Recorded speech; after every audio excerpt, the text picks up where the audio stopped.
प्रतिसाद तर एकदम उत्तम आपल्याला दिसतंयच. कारण महिला ह्या नेहमीच उत्साहाने पुढाकार घेत असतात प्रत्येक कार्यक्रमांमध्ये. त्यांना फक्त एक संधी हवी असते. त्यात त्यांच्या थकाथकीच्या जीवनातनं कार्यक्रमासाठी नेहमीच वेळ काढून सहभागी होत असतात.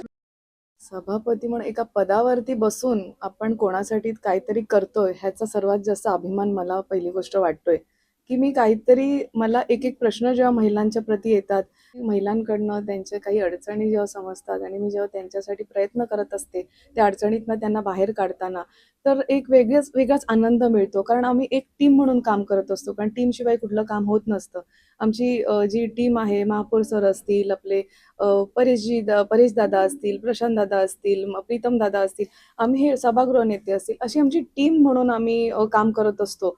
तर नक्कीच महिलांना आज एवढ्या संख्येने बघून मला एकदम म्हणतो ना आपण ओव्हरवेल्म्ड झाली आहे. कार्यक्रमाचं हाच महत्त्व आहे, की श्रावण महिना महिना म्हटलं, की वेगवेगळे सण जसं आपण म्हणतो नागपंचमी झाली, पिठोरी झाली, रक्षाबंधन, नारळी पौर्णिमा आणि गणपती हा म्हणजे श्रावण महिना आला, की समजायचं की उत्साह आणि एक आनंदाचे महिना चालू झाला आणि तेव्हापासून सगळ्यांची जोरदाराने तयारी चालू असते आणि महिला म्हटलं, की त्यांना सांगायलाच नको, की कुठल्या प्रकारे त्यांची तयारी असते. कारण त्यांचा प्रत्येक सणाला एक वेगळाच आनंद दिसून येतो आणि नटणं, सजणं तर त्यांना एक निमित्तच हवं असतं.